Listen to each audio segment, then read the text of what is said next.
Imagine someone you've trusted your entire life suddenly becoming the source of your deepest fears. This isn't just a story. It's a nightmare that began on what seemed like an ordinary night. A family gathering, familiar faces, and a sense of safety shattered in an instant. When a trusted family friend, Jake, crossed boundaries no one saw coming, my world turned upside down. From a chilling moment in the kitchen to relentless texts and haunting encounters, this story is more than just a tale of betrayal. It's a fight for freedom and truth. How far would you go to protect yourself and expose the truth when the enemy hides in plain sight? Stay tuned, because this is a journey you won't forget. I never thought I would be sharing this story, but sometimes the truth finds its way out, no matter how deeply you've buried it. It's the kind of story that leaves scars ones you hide beneath a smile. But it's time to set it free, maybe, because it's still haunting me. Or maybe because I'm desperate to understand why it happened in the first place. It all began on a night like any other. My dad had invited his closest friends over to the house for one of their usual gatherings. The kind of night where the after flowed as freely as the drinks.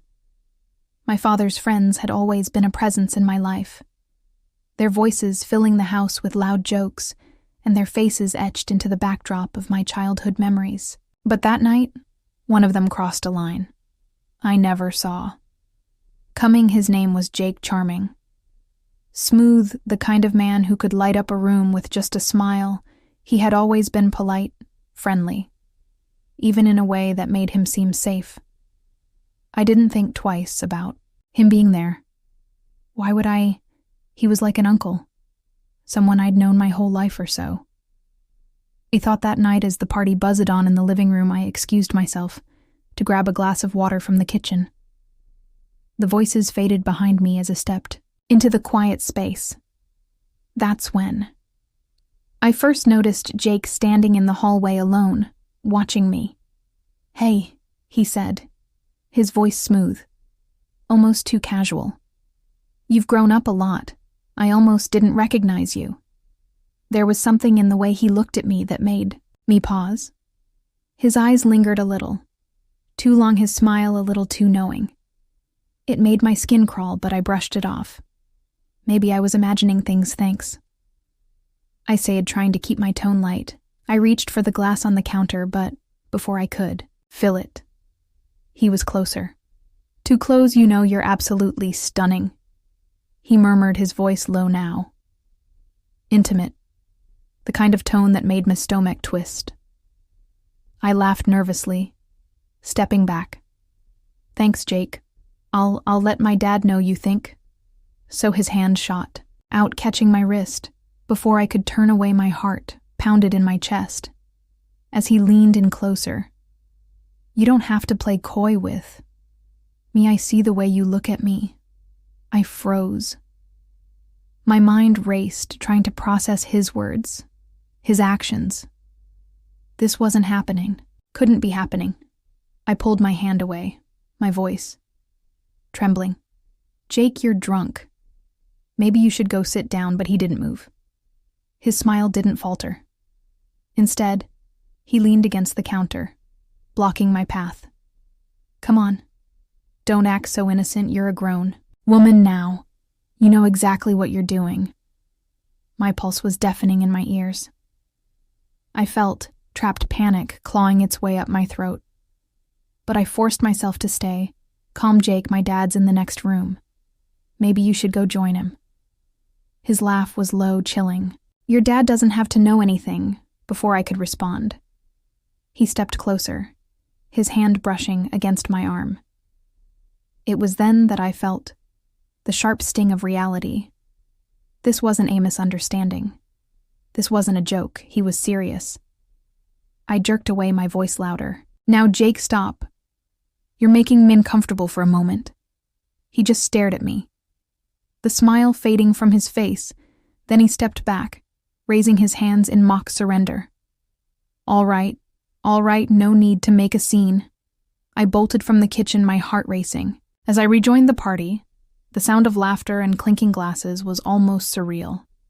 After what had just happened, I plastered a smile on my face. pretending nothing was wrong. But inside, I was shaken. The rest of the night passed in a blur. Jake stayed. On the other side of the room, his gaze, following me like a shadow. When he finally left, I felt a wave of relief, but it didn't last. The next morning, I woke up to a text from an unknown number. It was Jake, sorry. If I scared you last night, you're just so beautiful I couldn't help myself. My stomach churned. How did he get my number? I didn't reply. But the message kept coming. At first they were apologetic, almost sweet. Then they became more insistent, demanding a response by. The third message, my hands were shaking. As I read his words, "Don't ignore me. We both know you felt it too." I blocked his number, but it didn't stop there. He started showing up at places he knew I'd be: the gym, the grocery store, even my favorite coffee shop, always with the same charming smile, the same smooth words that sent chills down my spine. I tried to tell my dad, but how could I explain it without tearing apart his friendship, without ruining the image of the man he trusted for years? So I stayed silent, hoping it would stop, but it didn't. One night I came home late. To find Jake's car parked outside our house. My heart sank as I saw him sitting there. Waiting, I didn't know what to do. Should I call the police, confront him? I decided to go inside and lock the door, hoping he'd take the hint, but he didn't.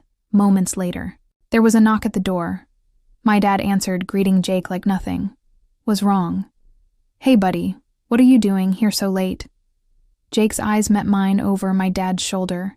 His smile was as confident as ever. "Just thought I'd stop by. Wanted to see how you were doing." I could feel my pulse racing as I forced a smile, excusing myself to my room.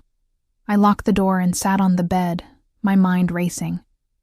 How could he be so bold, so brazen that night? I made a decision. I couldn't stay silent anymore. I told my dad everything, from the text to the encounters. His face went pale as he listened, disbelief turning to anger. He promised me he'd handle it. And for the first time in weeks, I felt a glimmer of hope. The next day, my dad confronted Jake. I wasn't there to see it, but I heard the shouting, the sound of their friendship shattering. Jake denied everything, of course, but my dad didn't believe him. He told him to stay away from me, from our family. But Jake wasn't the kind of man to take no for an answer. The messages started again, this time from a new number. The threats, the accusations, the promises to ruin my life. It was relentless, suffocating. In the end, we had to involve the police. A restraining order was issued, and for a while it seemed like things were finally over. But the scars he left behind, the fear, the betrayal, those didn't fade so easily. Even now I sometimes feel his presence, a shadow lurking just out of sight. But I've learned to stand tall, to fight back. Sharing this story is part of that fight. A reminder that no matter how dark things get, there's always a way to find the light.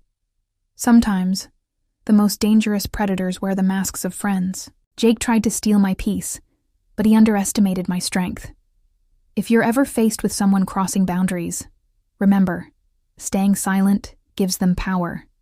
Speak up, take action, and protect yourself at all costs. Sharing my story is my way of fighting back and helping others who might feel trapped in silence. If you found this story eye-opening, don't forget to like, share, and subscribe for more real-life tales that uncover hidden truths. Together, we can stand against the shadows and find our strength in the light.